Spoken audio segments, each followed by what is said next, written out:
So we're delighted to have so many of you join us here today on what is our first live webinar, hopefully the first of many.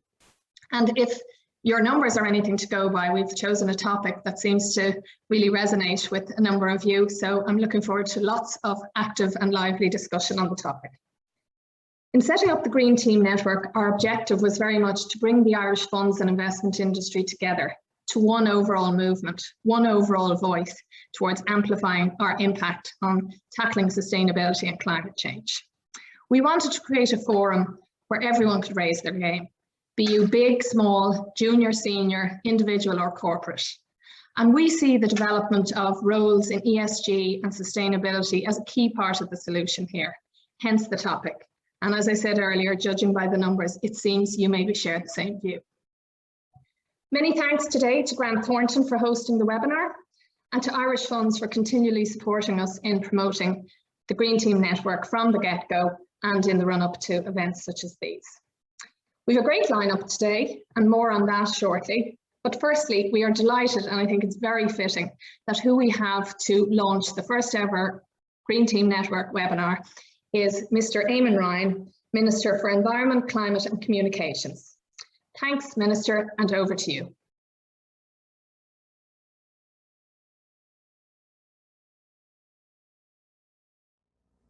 Thank you for the opportunity to launch today's webinar of the Green Team Network. 2021 has been a momentous year for climate action. Last month saw the launch of the UN IPCC's flagship report on the science of climate change, which confirmed for the first time that human activities have unequivocally warmed the atmosphere, ocean and land. It also stated that urgent action was required to mitigate the negative impacts of climate change. Government policy has been very active in responding to this challenge. In July, we passed the Climate Action and Low Carbon Development Amendment Act 2021, which commits us to reach a legally binding target of net zero emissions by 2050 at the latest, and a cut of 51% by 2030 compared to 2018 levels. This Act provides the framework for Ireland to meet its international and EU commitments and to become a leader in addressing climate change. In the coming weeks, we will also publish the Climate Action Plan 2021, which will detail the additional policies and measures in every sector to bring about significant changes needed to transform our society and to achieve these ambitious targets. We're also making progress under our commitments to the UN Sustainable Development Goals. The UN's 17 Sustainable Development Goals is a significant policy agenda that concerns all aspects of government. My department is currently developing the second National Implementation Plan, which I intend to publish later this year. The plan will set out a robust framework to support coherent SDG implementation across government and the mainstreaming of the SDGs into national policies which contribute to meeting the goals, and to facilitate multi-stakeholder participation in doing so. The SDGs are a whole-of-society project and cannot be achieved if we try to address them in isolation. The private sector can play a vital role too, and this is why initiatives such as the Green Team Network are so important. Ireland is home to many global leaders in banking, asset management, insurance companies and pension funds. There's real potential for these companies to leverage their global expertise in financial services into becoming leaders in sustainable climate finance. By creating awareness, by sharing knowledge, and sharing best practice approaches to sustainable finance, the Green Team Network can be an important catalyst in this regard. The Green Pledge is an excellent opportunity for those in the funds industry to demonstrate their commitment to sustainability and to reduce their carbon footprint. And I encourage all participants to consider taking part in this pilot scheme. Building sustainable, low-carbon businesses is becoming increasingly imperative from a social and economic perspective, but also from a market competitive and financial perspective. For its part, government wants to provide the right conditions to enable businesses to take this journey. This is being done through a variety of areas. Firstly, by providing investment certainty. The programme for government commits to a carbon tax of €100 by 2030 based on a defined build-up in how we get there. Companies therefore have enough notice to make the investments required to make either the carbon saving investments or operational changes that are needed. This is complemented to the provision of state supports. Enterprise agencies and bodies such as the SAI are assisting firms in making their investment decisions as we transition to a low carbon economy. My department also funds a range of energy efficiency and renewable energy supports for businesses to enable them to reduce energy consumption and costs and make them more competitive. As we emerge from the current crisis brought on by the pandemic, it's crucial that we embed climate resilience and sustainability as part of our recovery. We need to build back better, and in doing so we must make structural changes that will break the link between fossil fuels and economic progress, and ensure that our post-COVID recovery plan is fully consistent with the decarbonising economic transformation required over the next decade. The funds industry will have a pivotal role to play in leading this transition. Firstly, within your own activities, but then also through the supply chain which they influence, and will therefore play a prominent role as leaders beyond their immediate business activities. Thank you for the time today, and I wish you the best of luck in today's webinar. Thank you.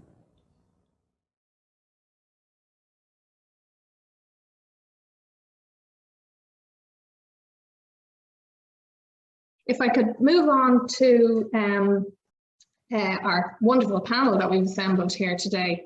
And we have a great panel for you with, as I say, a very topical item to discuss. And we also have a wonderful moderator, namely Laura Heuston, co-founder of SustainabilityWorks, and an expert on a wide array of sustainable finance and ESG related topics. And SustainabilityWorks is a boutique sustainability consultancy that works with business and organisations to help them on their journey towards creating a sustainable future. Laura is a chartered accountant and tax consultant originally, and she spent much of her career working with corporates and asset managers in renewable energy and energy efficient finance. But she has since pivoted more fully into the sustainability space and is a leading expert in her field, with in-depth knowledge on the global sustainable finance landscape, both in a theory and practical level. Laura advises, speaks, and writes on a broad range of sustainability topics and business and finance topics, and this includes lecturing on sustainable finance in the UCD Smurfit School of Business, and also delivering the Institute of Bankers course, the Certificate in Responsible and Sustainable Finance. But over to our panel now, who will be subject to questions from Laura after she delivers some views of her own. And firstly, with Owen Fahey. Owen joined KBI Global Investors in 1988, and since 2014 has been head of responsible investing there, overseeing the firm's approach to responsible investing and sustainability. He is an active member of the Irish and international sustainable investing community and has committee and chair roles across various collaborations, not least including the Carbon Disclosure Project Ireland and Institutional Investor Group on Climate Change, their Paris-aligned investing initiative. KBI Global Investors is based in Ireland, but with a global client base, and specialises in sustainable equities, including a number of sustainability-themed strategies, including water, clean energy, and sustainable infrastructure. So we're delighted to have Owen here today. Judith Kelly is Director at FK International Search and Selection. Judith has over 16 years of experience working in the financial recruitment sector. Last year, Judith identified an opportunity to establish Ireland's first dedicated sustainable finance and ESG recruitment desk. So very timely. And she works very closely with clients, advising on talent acquisition during this critical ESG planning and implementation phase. Judith also, luckily for us, sits on the steering committee at the Green Team Network. And last but not least, we have Aisling Mccaffrey. Aisling works for Grant Thornton. She is their associate director on the financial services advisory side, and she advises and project manages on a number of fronts for various clients.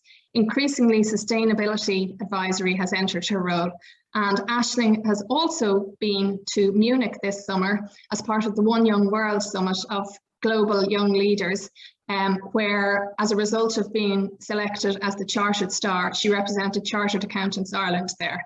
And Aisling is one of the co-founders of the Green Team Network. So we're delighted to have this panel assembled today. I'm going to leave it to Laura now to give us her take on what she thinks the Irish funds and investment industry should be doing to nurture and build the talent that's required, and then to some very interesting, insightful questions and discussion. Over to you, Laura. Great, thanks a million, Aideen. And actually, I suppose what I'm going to talk about today is really definition time. And I might just ask Aisling from Grant Thornton to put up my slide deck there. But really, when there's a broad audience at any event, it's always great to do the definitions bit. So we're not just jumping into the various acronyms in sustainable finance without all having a common understanding of, exactly what we're talking about. And so before we talk about ESG at all, we need to really understand what is meant by sustainability, both at an economic level and at a corporate level. And I suppose usually when people think about sustainability, it's really first and foremost about climate change.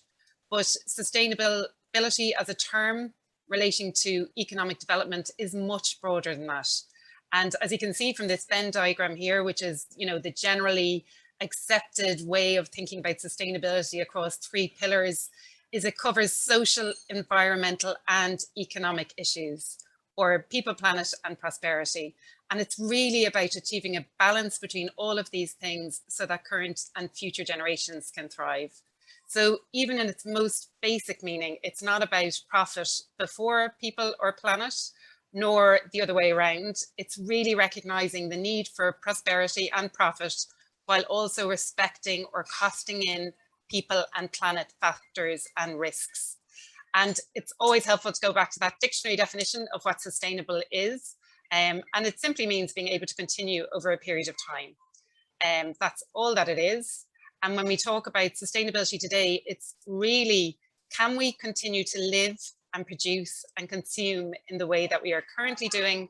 Or is there something about the way that we are living that is putting our environment and our social fabric under threat? So why wouldn't we be able to continue to live the way we currently do? I try to kind of think about that through these 4 core reasons. So incremental exponential population growth, particularly over the last 200 years, plus the use of finite natural resources, plus all of the waste that we are producing as humans, including carbon emissions from the use of fossil fuel. Basically, by 2050, we're going to need 3 Earths, and yet we only have 1. And those are kind of all of the E issues. But in addition, it's about really that there's been such amazing economic progress over the past 40 years in particular, hundreds and thousands of or billions of people being pulled out of poverty, but yet the benefits of that economic progress isn't being equally distributed. So right now, today, we're consuming about 1.75 times as much natural resources in a year as the planet can possibly regenerate. And that's kind of driving some of those environmental challenges that we're facing. And with that growing population and really increasing social status, so increasing prosperity, it's placing additional pressure on those natural resources such as water, food and energy. And, that's part of what we need to solve from an environmental perspective, because obviously we're not going to have 3 Earths to sustain us in 2050. And on the social side, though people are living longer, they're not necessarily always healthier or happier. Definitely global GDP has quadrupled over the past 40 years, but those benefits have not been distributed equally and discrimination is rife. And that can't be a recipe for long-term stability and prosperity. And we're seeing that with all the movements like Me Too, Extinction Rebellion, Black Lives Matter. It's just kind of a growing dissatisfaction with the status quo, particularly among the younger generation. And now that COVID-19 pandemic has exposed and exacerbated some of these fault lines, the need for change is even more apparent. And I forgot to say, click on to the next slide, of course, but actually click on to the next one again now. We've done that one. Great. And I think this slide just kind of really shows, the first kind of graph there is like, the increasing population growth. Basically, it had taken all the history of time up to the 1800s to reach 1 billion people.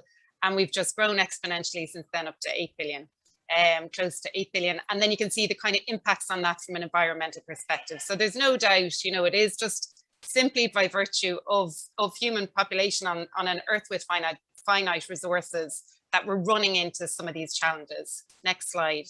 And the global sustainability challenges we face are simply outcomes of that way that we are living unsustainably. The list kind of evolves. Obviously, pandemic's gone right up to the top of the list there recently. But just to highlight that it is much broader than climate change, though climate change is basically at the core of everything. And these are issues that that impact environmental and social stability, which of course is important for economic stability. And that's why these issues are at the top of national government agendas. But of course, no one country can solve any of these, which is why international political consensus is so important. Next slide. And so in 2015, there was a major turning point in global sustainability policy. We had the Paris Agreement, everyone will be familiar with. We had the signing of the UN Sustainable Development Goals. Those are kind of like big to-do lists at a global level of what we need to do to sort some of these things out to secure sustainable economic development. And that's all kind of cascading down now into national policies, which are impacting both the real economy and the financial sector, and requiring action from all sectors of society, including business and finance. Next slide. But really, none of that explains why business and financial sector is embracing sustainability and ESG so much at the moment, and really why it's the top of everyone's agenda. You know, it's the role of governments to solve some of those challenges. Business is not here to save the world. It's not here to secure stable economies. That's up to policymakers. But I think there's a clear reason why business is embracing sustainability. And really, in short, it's for profit, for purpose and survival. So, you know, there's increasing evidence that good management of environmental and social and governance issues is correlated with good corporate financial performance, with good stock market performance. It's also increasingly recognized that the purpose of a corporation is not just about serving its shareholders, making profit for its shareholders, but kind of this broader stakeholder group. And purpose also really important for the new gen that is coming into the working place now. What is the purpose of the companies they're working for? And then survival. So the world is changing, these companies need to respond. And the ones that recognize that are recognizing the business risks and business opportunities associated with climate change and biodiversity loss and some of these social movements. And when they embrace it, they can adapt, develop their resilience and survive into the future. So that's really why business is embracing sustainability. And so I suppose when we talk about corporate sustainability, the one thing I want you to note from this is, so we talk about the 3 pillars again of sustainability, the same as we saw in sustainable economic development. So you talk about environmental, social and economic, and the environmental ones are kind of the same. What I really want you to note here is the social ones. So when you talk about it at corporate level, they're not talking about eliminate hunger, eliminate poverty. It's really confined to those social issues that are most relevant to a company. So you're talking about all those social issues relevant for their employees, the communities they work in, the supply chains they work with, their customers, etc. So it's kind of specific to the organization's boundaries. And also it's important to note from a corporate sustainability issue that I suppose the thinking used to be it's about, okay, the impact of companies on the environment or the impact of companies on society. Increasingly, there's this idea of double materiality. And part of that is about thinking about, okay, it's not just about the impact of the company on these issues. It's actually all these changing, social and environmental trends and challenges. How are they going to impact your company and your company's strategy? And so finally, after we get through all those definitions, it explains to us what ESG is all about. And ESG is really the other side of the coin. So corporate sustainability is about business transformation in face of these environmental and social challenges the world faces. ESG is about how the financial sector evaluates those corporate plans and responses. And the first thing to note here, if you compare this to the previous slide, is that the economics is dropped. So that's a given. If you're in the financial sector, whether you're an investor, a lender, insurer, you would not be involved with a business unless the profit element is there. So the economic element effectively drops out, and what's brought in is the governance element. And that's more important when you're a financial stakeholder outside the corporate legal entity. So you need to ensure that the basics around corporate governance, basic around financial controls and controls and risk management more generally are in place and are being managed. So what financial sector is looking for from an ESG perspective is quantitative and qualitative information from the companies that they are working with, so they can compare apples with apples and pick who they think are going to be the winners in any particular sector. The big change I find since the financial lens has been taken of ESG has been taken to corporate sustainability plans is really that it's only a focus on the financially material ESG issues. So you'll read some corporate sustainability reports and they'll be really broad, and they're talking about really they're addressing different stakeholder groups, which might be NGOs, it might be communities, etc. The financial sector is a subset. It's one of the stakeholders, but they are only concerned about the financially material issues, and that's what they want companies to provide them with. Really importantly, not all of these ESG issues you see are relevant for every company, and that's part of the challenge of ESG and sustainability. It's as a corporate in the real economy or as a financial sector firm, figuring out what are the ESG issues most relevant for you. There is loads of help with that. The issues are generally common by sector, and there's loads of help through all of these. It really is an alphabet soup of frameworks from SASB to GRI to TCFD, etc. But there are loads of frameworks that you can look to help kind of figure out what those material issues are. So I'm going to stop there, but really I just kind of wanted to frame what we're talking about here today in terms of ESG and the roles in sustainable finance. We didn't hear the minister there when he was speaking, but basically he concludes at the point that the financial sector has a huge role to play in both enabling the transition that we need to make to a decarbonized, more sustainable economy, and also in driving change. And I'm just after realizing I totally kept forgetting to say next slide. So we'll send around the slides with this when they go out.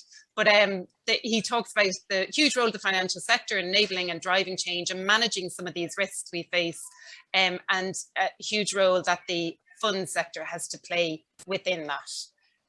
So with that, I am now going to turn to the panel. And Owen, if you want to turn on your video there, I might turn to you first. So as Aideen said, KBI has been, a responsible investor since the 80s. You set up your natural resource strategies in the 90s. As a mainstream investment management firm, what I'd really like to understand from you is what was the motivation in doing that? Were you thinking about saving the world, or was there something else going on? Hi, Laura. Thanks. Good question. I think the honest answer to that is that changed over time, but it's I have a very strong answer where it is now. But let's go back a little bit in time, because I'm actually with this firm for just coming up next week or the week after to 33 years, would you believe? So ESG investing certainly wasn't called ESG investing in 1988 when I joined the firm, but it was there, and it was there basically in the form of things that we would not invest in. Some people call them sin stocks and things like that. So it might be tobacco stocks, even as long ago as then they were controversial. In those days, South Africa was under an apartheid regime, so certainly there was no question of investing in companies that were operating in or based in South Africa. So there was things that you didn't invest in, and you couldn't have said, and we didn't say in those days, that you were doing that because tobacco stocks were necessarily a bad investment, or because you couldn't make money out of investing in South Africa. So it was explicitly being done for what we loosely call ethical reasons, and that was generally known as ethical investing in those days, and not ESG. But things have evolved an awful lot since then. So in our case, for example, back about 22 years ago, around about the year 2000, we launched some thematic sustainability funds. Again, I'm not sure, I don't think ESG was even in use then, but we launched, for example, a clean energy fund, which invested, as the name implies, invests only in the likes of renewable energy companies, energy efficiency, and so on. A water fund, a water strategy that only invests in companies associated with vision of clean water, and so on. And that then, it was at that stage really that we believed, and we firmly told people that whatever their views on about clean energy, about climate change, and we certainly have views on climate change, on the importance, even 20 years ago, on the importance of doing something about it. Even if you didn't have that view at all, you can still make money out of these kind of investments, because using ESG in the investment process and investing in companies with good ESG performance was a good thing and is likely to benefit your financial performance. And that's really important, because there are still a lot of people out there that still think that if you use ESG in the investment process, if you invest in ESG companies, that you're giving up money in some way, that there's a trade-off between doing the right thing and making money. And that trade-off is not only doesn't exist, it's the other way around.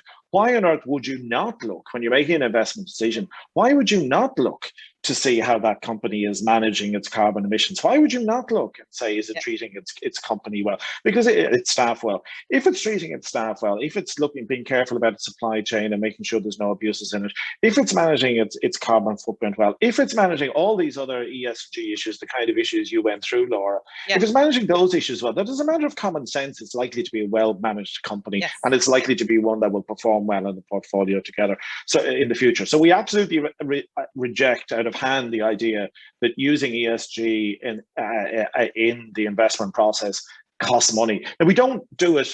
So we don't, on the other hand, reject the idea that this is for a social good or for the environment as well. It certainly is, and it's a big driver, and it's why I think that we and a lot of investors have a lot of passion about this, because we can see the immense benefit you can do to society through finance. But it's not the only driver we speak about. We absolutely don't believe that it negatively affects performance. We do believe it helps performance. Great. So this was a value-based investment strategy, not values-based, I suppose, as they often say. So good way of putting it. Still about the money. Still about the money. It is. And so, as a firm and as an individual who obviously, has been in the ESG world for a long time, probably the longest of anyone I've spoken to, Owen, what's your view on, for people listening who have the financial services background, want to make a pivot to ESG? How do they, and don't have any yet? Like, what balance is there between your financial services knowledge and your ESG knowledge? What balance is needed? Well, look, as of 3, 4, or certainly 5 years ago, there was no such thing as an ESG specialist or a technical expert in this area. It didn't exist. It's an entirely new, well, not entirely new, but it's very large, 99% entirely new field. I took over this role in 2014, and I'm not sure there was anybody else in Ireland doing a similar, perhaps Emma Jane in the NTMA, but there are very, very few people around Dublin who, I think, to the best of my knowledge, at least, were doing it as far as it goes then. And there weren't that many either doing it even as recently as 3 years ago, maybe even 2 years ago. So the first thing to say is, don't worry if you don't have a huge amount of technical ESG skill. If you're looking to develop your career into this area or move into this area, you're not up against a huge pool of candidates that have an awful lot more expertise than you do. And that's a great thing, because you have a fast growing sector that hopefully people who want to move into this area are passionate about. It's a thing that people can be passionate about and believe in strongly themselves. And it's an area where there aren't an awful lot of other candidates competing against you, because nobody has, or I won't say nobody, but very few people have big, heavy CVs with loads of experience in this area. Everybody is learning this as we go, and I think that's quite exciting. I mean, so that's the kind of thing I would say. Don't be put off, essentially, potentially moving into this area. Brilliant. And what would you be looking for in a candidate that you were hiring within your team? I think I'd love to get somebody, if we were hiring, I'd love to get somebody with fantastic technical expertise, but what I would love and what I would expect are a bit different, because I don't think I would get somebody with great technical expertise in this area, because, as I just said, there aren't many out there, quite frankly. So I think instead of that, I'd probably looking for, it's a terrible cliche, but it's still very true, I'm looking for passion. I'm looking for somebody who's interested in this area. I mean, it is a technical area. Don't be fooled into thinking that you will spend your time talking about polar bears or whatever it is. I mean, it's very technical. It's very regulation heavy at the moment. There's an awful lot of regulation coming in, particularly in Europe. So you need to have or to get a lot of knowledge on a lot of pretty technical stuff. You need to understand the way the investment markets work. You need to understand what clients want. So our clients, will tell us what they want in the area of ESG. But probably more than anything else, you're looking for somebody that's passionate. So yes, you want the technical skills, but you can teach somebody the technical skills. You can learn learn them, but you can't teach the passion. So I think that's what we would look for. And in fairness, it's not often you need passion in financial services. So lovely to hear that. Or maybe I'm insulting everyone on the call now, but anyway, okay, thanks a million, Owen. Really insightful there. And I might now turn to Judith. You know, as Aideen mentioned, the first ESG and sustainable finance desk in a recruitment firm, which is fantastic to see. And I know you've been interested in exploring this area for the last while. I just got a notification on my battery there, so hopefully everything will stay fine. But Judith, can you give us a view from the recruitment side as to how demand for ESG skills in the financial sector has evolved over the past 12 months? Yeah, well, Laura, as Owen has said as well, I mean, the speed with which this has become front and centre is nothing short of stunning. Interestingly, during COVID, our carbon footprint went down, but it gave everyone plenty of time to think, and this definitely has accelerated the urgency. So 18 months ago, ESG was somewhere out in the ether, whereas now it's firmly on investor and board agendas. Inevitably, it's led to a surge in demand for individuals with experience and skills, which exceeds the number of qualified people in the marketplace. So for us, we're just trying to understand the challenge is not only understanding what new positions are being created, but what skill sets are required. Brilliant. And so in the context of that skills shortage, how are you sourcing candidates? Gosh, well, I'll start first of all with telling you, it's quite interesting. We've been through a number of new upskilling cycles over the past 20 years. Yes. First, it was the internet. No one knew how to build websites. This quickly evolved into online businesses. Yep. No one had any experience of building such new platforms. So this was a completely new field. We did the first hire for paddypower.com in about 2005. This was a top grad who understood how the internet world operated at the time. Anyway, sorry, going back to sourcing, we're looking at candidates with established ESG credentials first. This is a very small cohort. Yeah. Then we have to open up to candidates who have a genuine interest in ESG, have core skill sets with the synergistic requirements of an ESG role. For a particular role, we'd probably look to identify candidate pools in other sectors where their skills learned are transferable. Look within the risk frameworks. Just again, to give you an example, maybe head of ESG compliance, where would we look? Well, we'd probably look within the risk management function in banks. Why would we do this? Because the individuals are skilled in policy formulation and framework building. And don't be under any illusion. I mean, the void in ESG and sustainability will be quickly filled. It will be filled. Yeah. Brilliant. Yeah. And how as that void is filled, are you seeing your clients do anything internally to kind of overcome that gap? Oh yeah, clients, the majority are starting internally and really working with what they have. They're looking for their employees who might demonstrate an interest, who have compatible skill sets and can apply these to the ESG roles that they're offering. They might be also offering training courses either internally or externally. And then obviously they're targeting outside talent. There is, as we said, that surge in demand.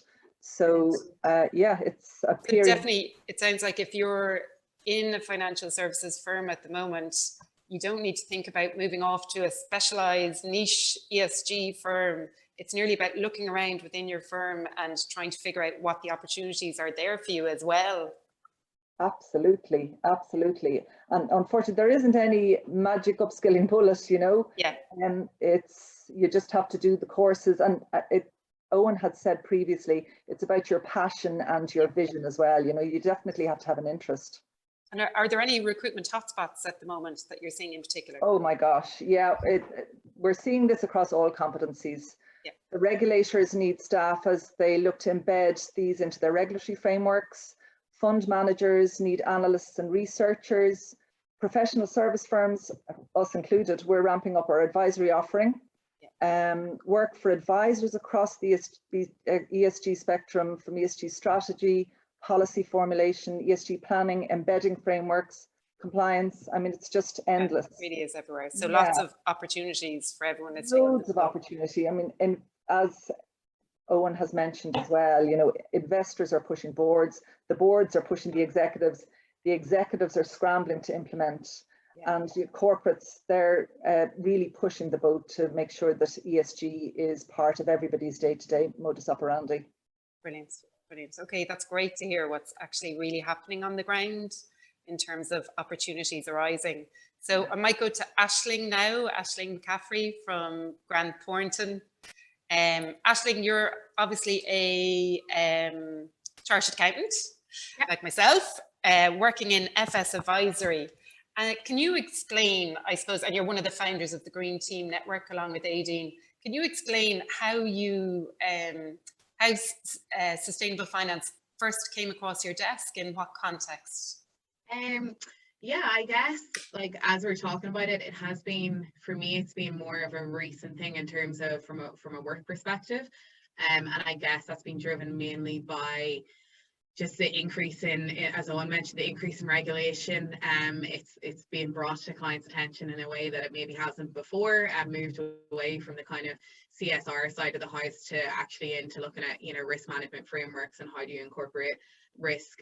So yeah, just from a work perspective, it's just more so it's coming to us from a client perspective to kind of help them with like starting their sustainability journey. So I guess in the first instance, the focus at the moment is mainly on compliance, just because there's so much going on. So we're looking at dealing with clients to help them with compliance, but with then a kind of longer term view as to, you know, this really has to be embedded into strategy. So you know, you can't it's not something that you can just put a plaster over and fix in the short term. It really has to be kind of managed and looked at as part of strategy. So it's really the trigger is like the SFDR, the ECB questionnaires, those kind of things coming down the track. But then you're actually trying to say, okay, grand, you do have compliance obligations, but actually financial institutions, you need to go back and develop your strategy. The compliance will then come out at the end. Exactly. It has to be incorporated from the top level. Sorry, I think my sound was a little bit off there. Hopefully it's a bit better now. I didn't say anything amazing, groundbreaking. We could hear you. Yes, essentially, what I said was it's compliance first, but with a view to then embedding into overall strategy at the top. Brilliant. And when you say your experience is recent, you know, I think everyone's experience is recent compared to Owen. He's just putting us all to shame with his 33 years. But anyway, and what really struck me when we were talking, you know, in preparation for this, was the way that you've really embraced sustainable finance, because you see it as a way of bringing together nearly two sides of you. So you're good at numbers, obviously, but you are also passionate about sustainability. Can you just talk to me just a little bit about how, you know, that? I guess, like, for me, it's probably been one of those things, as for a lot of people, that kind of piece of, you know, struggling with what your career path is going to be and what you're going to do, and for a long time, for me, you know, I've always done quite a lot of things outside of work in terms of volunteering and working with I won the FinBiz task force with Chartered Accountants Ireland, and looking at kind of gender equality issues, and play a lot of sports. So like all of those things I did I did it because I loved it and I was super passionate about it.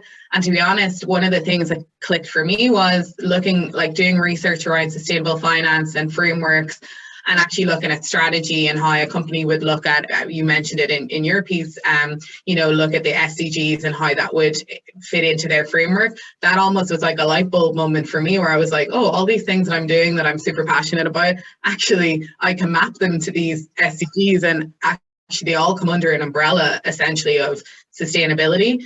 And then seeing that come through in a work context, all of a sudden, you know, I'm looking at putting myself forward for a role, and when I'm putting my CV together for a client, I'm all of a sudden able to incorporate things in from outside of work, and it's kind of like the light bulb moment. So yeah, for me, it's definitely that kind of passion side of it, and seeing the bigger picture and how all of this can link to, you know, what we need to do to kind of get the world going again. Yeah, and isn't that the really important piece of it as well? Like, this is about reconnecting the financial sector with the real economy, with the real world, with what's happening, that it's not just you're good at numbers, you're in the financial sector, you know, on one side, and then you do everything else on the other, and decarbonisation is happening somewhere else. And really importantly, that you can, through your work in the financial services, make a contribution, as well as whatever you're doing in your personal life. So I just thought that was really interesting, really came across strongly when we spoke.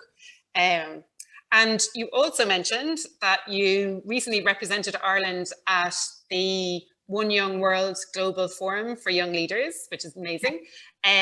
So can you just tell us a bit about that? And, you know, has it changed the way you think about, you know, your role as an influencer, your role in work, etc.? Yeah, definitely. Like, I think the One Young World experience was absolutely incredible. So essentially it's a forum. They bring together leaders from globally, or young leaders from all over the world, from various sectors. So NGO, government, like private sector. And it was just such a kind of like mind blowing. I went and I was like, whoa, this is just incredible to hear people speak. And I guess my first reaction was, oh my gosh, I need to like quit my job and go and work for an NGO. Sorry to anyone from GT on the call. But I guess one of the main messages that came out of the summit as well, though, was like, we need to be collaborative. Like, we can't, you know, everybody has to work together. Like, we have the, you know, this massive issue, predominantly, you know, climate change at the moment, obviously everything else that comes underneath that as well. But we have to look at it together. As you said, obviously there's the policymakers that, you know, need to mandate certain activities, but as a financial sector, we have a huge role to play in like freeing up access to finance, supporting, you know, clean tech initiatives, and just a general awareness of how we fit into that kind of sector. And also just then from a practical perspective, as Owen mentioned about businesses and how, you know, they're prepared to be resilient for what's coming ahead. Like, that's the other side to it. You know, it's not just about wanting to make a difference. It's more the practical of this isn't like, this is happening and we can't avoid it. So how are you set up for success, and how is your business currently measuring, you know, their exposure to climate risk? So I guess from going to the summit, it was hearing, you know, I heard from other young leaders who are doing incredible things, which was super inspiring, but also the likes of CEOs like Bernard Looney from BP and Paul Pullman, and like hearing their perspectives and how, you know, somebody at that level in the industry is talking about what we need to do as a collective. So Brilliant. yeah, super inspiring. Yeah, so it's back to that point that, you know, and I think, and again in the prep call, Owen, you made this point that, you know, every FS job is going to have an is going to need that person to have an ESG lens on what they do, and every job is going to be a climate job. You know, I think we increasingly see that all over the internet. Anyway, okay, we are 1 minute past our time. A lot of time for the panel, so I'm going to hand it back with that to Aideen, who's going to do some of the questions and answers. And I see there's a question in there from Fahey Walsh Drewiyard, so we definitely better deal with that one. Fahey is a founder of an impact investment fund, so I'm sure she has some good questions in there. The question from Fahey that Laura mentioned, which is whether top management compensation is linked to ESG. And I would say a couple of things. I would say to directly answer the question for our own firm, yes, it is. So all senior staff, this is built into the compensation. I'll make two other comments on it. It's a very common question that we get from in RFPs and tender documents. So when we are looking for business out in the market, a lot of investors ask us this question. It's actually important to people, clearly, because, as I say, we do get asked it. And then the other thing I'd say is that it is a key ask of a lot of investors of companies we invest in. And we do look at their compensation scheme, remuneration plans, and so on. And we look, so if we're investing in, for the sake of argument, I don't know, a biscuit maker, her biscuits came into my mind, but a company that makes biscuits, we'll want to know whether that company's senior management have climate change targets and ESG targets more generally built into their compensation plan. And we may well vote against them at AGMs and things like that if they're not. So it is definitely, it's a great question to ask. It is important, and it's also a key ask of investors, particularly on the climate side, even more than anything else, because it's such a big issue that you know, what gets paid gets prominence and gets it's like anything in the world. If the check you take home at the end of the year is in part based on ESG factors and climate, it makes a difference to how you behave, certainly. And maybe to Owen, could you recommend any further education courses that would assist with opening a door to careers in ESG? So ESG courses. Yeah, there are actually lots. For people who want to get into the pretty niche area of actually directly managing investments and as portfolio managers, I'd probably recommend the CFA ESG course run by the CFA Institute that anyone interested in that area will already be familiar with. But there are lots of others. There are ones available from the Institute Bankers. I know there's the PRI Academy, the Principles for Responsible Investing Academy, and many others. But I think what I would really direct people to is a SkillsNet. So there is a SkillsNet organization for sustainable finance, and I tend to get the name wrong, but I think it's called Sustainable SkillsNet Ireland or Sustainable Finance SkillsNet. Yeah. SkillsNet. Sorry, apologies, and apologies to them because it mangled their name. Sorry about that. But they are very actively funding training in this area, on-the-job training in this area, and I would certainly refer anybody to them. I presume they have a list of courses on their website. If not, they certainly have a list of courses. I'm not sure if it's on their website or not. Yeah. I would certainly contact them. They're doing great work in this area. They have a fairly serious chunk of funding from the government because they see it as a priority. The government does to develop skills in this area, and I would certainly refer people to there as a good start. If you start a conversation with them, look at the website, see what resources they have. That's probably where I direct people in the first instance. Great. And Aisling, I might just bring you in there because I know you've done the UK CFA ESG certificate. Do you want to give us your take on that and how useful you think it might be going forward? Yeah, I actually thought it was really good just for giving just a really good grounding on kind of the backstory, like almost actually as Owen described earlier, like kind of the story behind kind of exclusion and then how it's moved to where we're at now. So it gives a really good grounding in that, and then a piece around materiality and a bit of kind of practical. So I think it's really good for kind of setting your kind of baseline learning and understanding if you're working in that space. So yeah, I would definitely recommend it. Yeah. And I know, Aideen, on the Green Team Network that you've published a couple of videos, one of Aisling and other people as well, just reviewing different courses that they've done. So that might be a resource for people to tap into as well. Is my sound any better now? It is. Okay, perfect. Yes, that's exactly what I was going to refer you to, was the Green Team Network.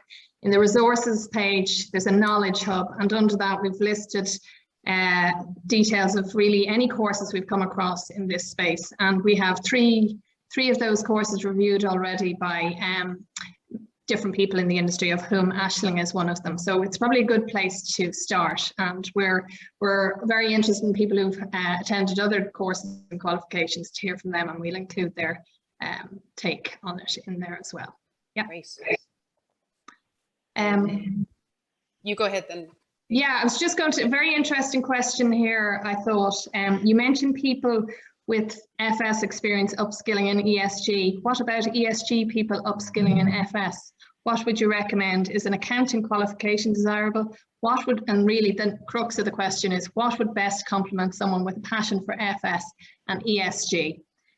Really, any of you could take that one. Judith, I think Laura wants to. Okay. I just say, like, figure out which bit of FS you like, because all things in FS are not equal. So first of all, is it investment banking or insurance you're interested in? Is it public finance or private sector? I wouldn't because I have the accounting qualification. I wouldn't necessarily say that's the best thing. That's the best thing if you want to do, accounting and kind of move into an advisory role, maybe in sustainable finance. But I would really have a think about what bit do you like. And even within the investment sector, I have met so many people across investment who have completely different roles. And I'm sure it's the same in banking. I'm sure it's the same in insurance. So like, what piece do you really like? Do you want to be an investment manager? Do you want to be in a fund services provider? Do you want to be in risk management? So really to kind of focus in. So I don't know, that would just be overriding views. I'm sure the others would probably have good thoughts on how you figure out which bit of FS you like the most. Yeah.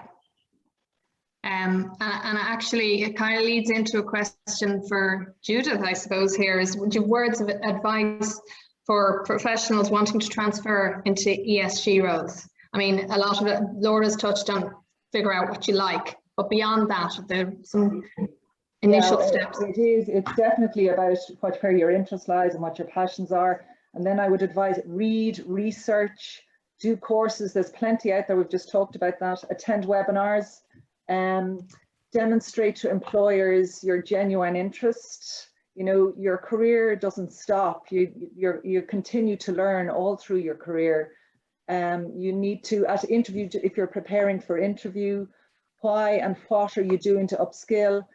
How would you credibly answer? So really try to map these skills to the competencies required of various jobs, read the job specs, look at LinkedIn, other social platforms. And finally, I would say just go hustle. You know, the market doors are open. Very good. I was just going to add that Ireland is a small place, and you probably somewhere in your network there's somebody who knows somebody at the very least in this area, and see if you can grab them for coffee or something like that. It's never to be overlooked. It's the advantage of living in Ireland that we all have personal connections, and half an hour's coffee with someone could tell you a lot more than almost anything else. Yeah. I was literally just about to say the same thing, was go hassle people and have coffees and just ask them what they get up to. Like, generally people love to be asked about what they do. It's that age old bit of networking, but yeah, definitely from being here in Ireland, there's so many interesting people doing some amazing things. So just, you know, don't be afraid to reach out to them and have the chat.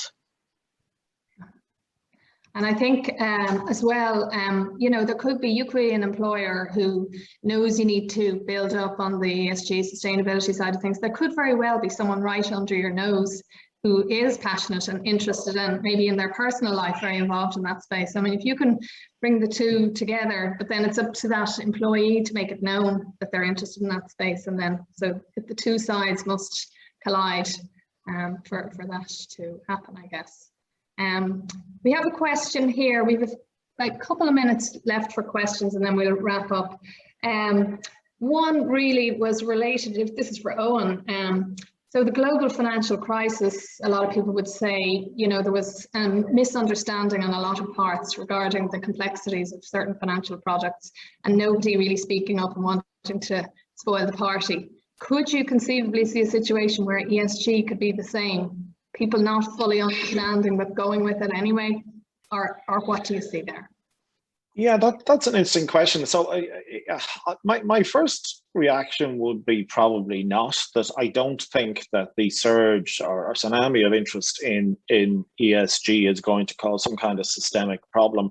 It is true, I think, and I imagine this is behind the question. It is true that when you see a huge amount of interest or almost hype about something in the financial markets, you need to worry a little bit, whether that was .com stocks 20 years ago or whether it was all sorts of very leveraged property-related derivatives, particularly in the US at the time of before the global financial crisis, or things like CFDs from time to time have become very popular, and sometimes you'd worry about whether people fully understand the risks. I think ESG is different. I mean, at a basic level, it's not leveraging the financial system. It's not forcing people to take on more risk. In fact, I would argue the opposite, that what it's doing is getting investors to really think through the risks, not just the obvious ones, the financial risks that maybe the balance sheet or whatever that maybe we as an industry are used to thinking about for the last number of decades, but new and important risks like how exposed is your firm, the firm that you're investing in, how exposed is that firm to a change in regulation around climate risk. I mean, the most obvious one is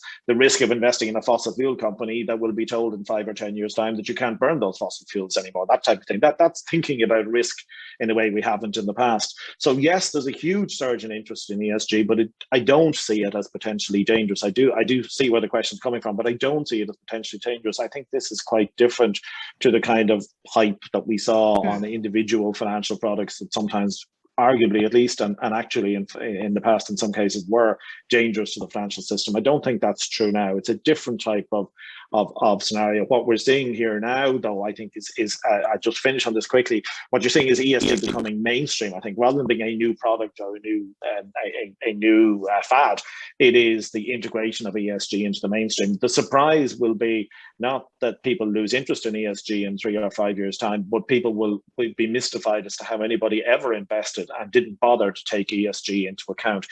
There may no longer be ESG roles, you know, in 5 or 10 years time, because they'll be so integrated and so mainstream that they won't even have ESG in the title as much. Sorry, that was a long answer. Apologies. No, but it's. I just thought it was an interesting question. I'm going to give the last question before we wrap up to Aisling as a representative of, I suppose, our next gen cohort. Do you think the increased prominence and importance of sustainability makes financial services, the funds and the investment industry, a more attractive place for the next generation from a career perspective? And if not, if there's anything we should be doing on that front to make it more so? I definitely think it does, because I think you can see it with the generations coming through. We're, you know, the generation that's going to be impacted also by climate change. So there's a lot of kind of anxiety and worry about that, but it also drives then a sense of purpose and people wanting to, you know, make a difference and make a change, because it's maybe the impact is more evident now than it might have been 10, 20 years ago. So I definitely think by articulating how that ties together with the financial services industry and the role that you can play within that, it could make the sector and jobs more appealing to people that might have otherwise you know, gone to work directly with NGOs. Not that that's not a great thing to do, but I just think it's system change that we need. So we need people within all systems pushing for change and working together. So, yeah. That's great. And you're an advocate very much for that, Aisling. So I think we could just talk on this subject. So maybe there's round 2 will be coming up later on in our series of webinars. But I think for now, I just want to thank you all hugely. Apologies about the tech issues at the start. We will circulate the Minister's address and Laura's slides.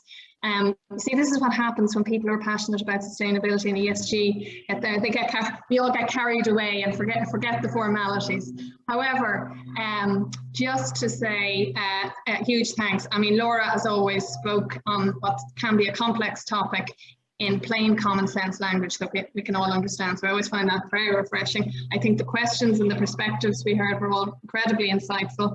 There's a lot of food for thought here. And I think just, if I could make just a few observations on, you know, a few takeaways from today, certainly as I saw from all of you. And one, clearly, supply is not yet matching demand. There's a massive growth in these roles, and there will be more and more, but a distinct shortage of people with the skills and expertise. However, this creates an opportunity on both sides. So there's an opportunity, a gap to be filled here, an opportunity for employers and employees alike to rise to the occasion.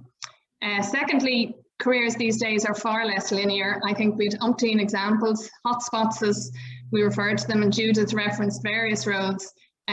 You know, there's an opportunity, even if you feel like you're on a particular trajectory, predictable trajectory, you can still build in ESG and sustainability to career in some way. It's a way of just exploring how. And I think ESG, and at least a broad knowledge of it, it's pretty clear it's something we must all rise to in the financial services and other industries. So for everyone, I suppose, to look at themselves and how best to inform oneself, and possibly some training, you know, whether you're actively pursuing an ESG related career or not, that it's kind of incumbent on us all to raise our game in this space. And then finally, I think a resounding message, a little passion goes a long way here.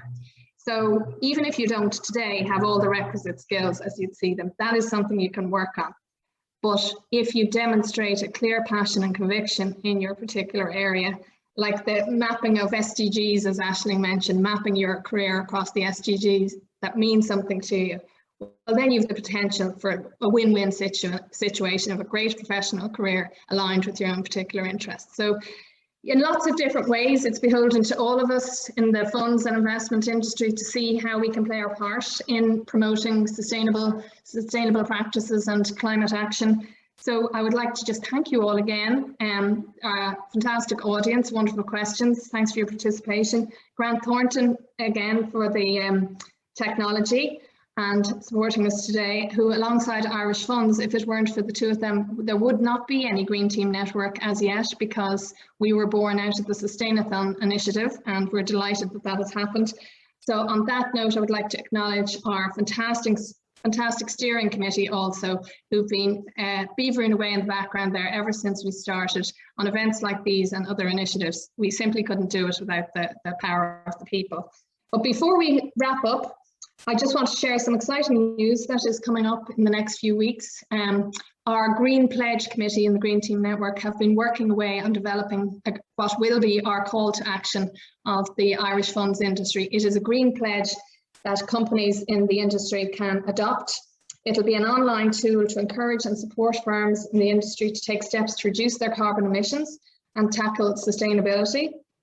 And the initial goal would be for the firms to produce, produce statistics related to carbon emissions, etc., from the firms, but on an anonymous basis. But you will be able to, as a firm, find out how you stack up within the industry and against your peers. So it's an information sharing exercise in the first instance, and we will also provide under the Green Pledge a menu of options, or an aid memoir, a way of helping firms get started or get further advanced in their journey. So more on that anon, and we will feature in Climate Finance Week, which is fantastic.